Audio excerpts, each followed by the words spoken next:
ආයිබෝන් කියලා පිළිගන්නවා දත්වල හැමෝම. අද මම ඕගොල්ලන්ට අරන් ආවේ ඉක්මනින්ම ලේසියෙන්ම හදාගන්න පුළුවන් සෑන්ඩ්විච් 4ක් හදන විදිහ. ඉතින් විනාඩි 5න් අපිට මේ සෑන්ඩ්විච් හදාගන්න පුළුවන්. ගොඩක් දේවල් අවශ්‍ය වෙන්නේ නැහැ. සරල විදිහට හදාගන්නේ. ඒ වගේම තමයි බබාලට පාසල් ගෙනියන්නත් ගොඩක්ම හොඳයි. උදේට හදිස්සි වෙලාවට අපිට මේ වගේ සෑන්ඩ්විච් හදාගන්න හරිම ලේසියෙන් පුළුවන්.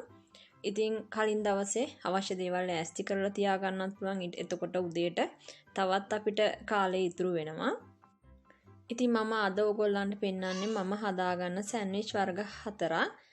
මම මුලින්ම පාන් පෙති වල බටර් ගාලා මේ වගේ ලිපේ තියලා දෙපැත්ත චුට්ටක් ටෝස්ට් කරගන්නවා. ඊට පස්සේ මේ තියෙන තඹගත්ත අල මං අල ටික තඹලා කලින් අල බිත්තර කලින් දවසේ තමයි තඹලා තිබ්බේ. ෆ්‍රිජ් එකේ තිබ්බා තඹලා. ඊට පස්සේ උදේ අවශ්‍ය වෙලාවේදී මේ විදිහට අරගෙන හොඳට පොඩි කරගත්තා බිත්තර එකයි අල ටිකයි. ඊට පස්සේ මම මේකට මයොනේස් චීස් සෝස් ටිකක් එකතු කරා. මම මයොනේස් හදාගත්තෙත් ගෙදර. ඉතින් ඒකත් ලේසියෙන්ම හදාගන්න පුළුවන් දෙයක්.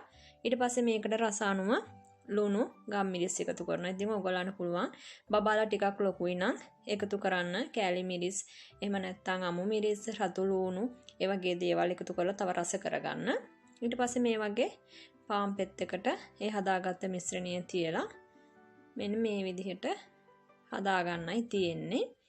ඉතින් හරිම ලේසියෙන් හදාගන්න පුළුවන්. ගොඩක් රස සෑන්ඩ්විච් එකක් මේක බබාලා ගොඩක්ම ආස කරන විදිහේ.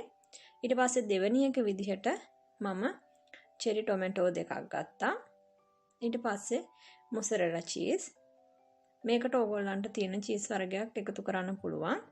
අර වගේම පාන් පෙති ටික බටර් ගාලා ටෝස්ට් කරලා තියෙන්නේ.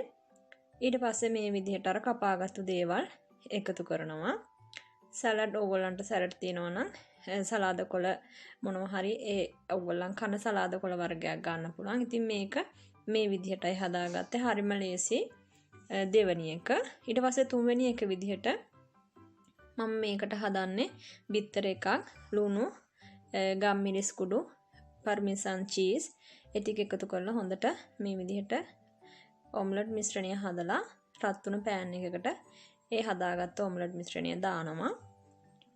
ඊට පස්සේ එක පාන් පෙත්තක් අරන් දෙකට කපලා මේ විදිහට, මොකද මම මේක හදන්නේ පුතාට. ඉතින් එයාට එක පාන් පෙත්තක් ඇති බිත්තර එකක් වෙන හින්දා එක පාන් පෙත්තක් එයාට ඇති. ඉතින් මේ විදිහට මම දෙපැත්ත හරව ගන්නවා. ඊට පස්සේ මම මේකට තල ඇට ටිකක් ඉහ ගන්නවා උඩින්.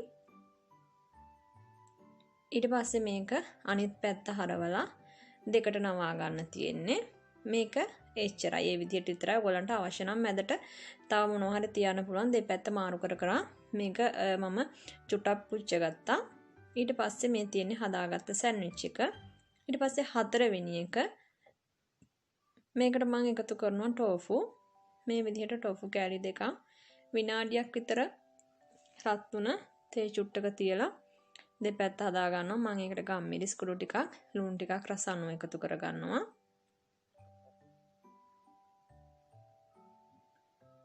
ඊට පස්සේ මම තක්කාලි ටිකක් කපලා ඒකටව මම අර හදාගත්ත ටෝෆු ටික දැන් මම ලිපින් ගන්නවා. මොකද ගොඩක් වෙලා ටෝෆු හදාන ලිපින් තියන්න අවශ්‍ය වෙන්නේ නැහැ.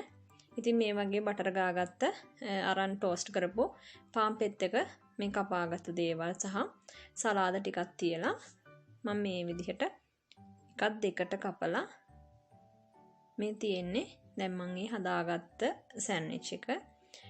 ඉතින් මේකත් හරිම ලේසි එකක්. ඒ වගේම උදේට ගොඩක්ම ගැලපෙනවා. ඉක්මනින් හදා ගන්නත් පුළුවන්.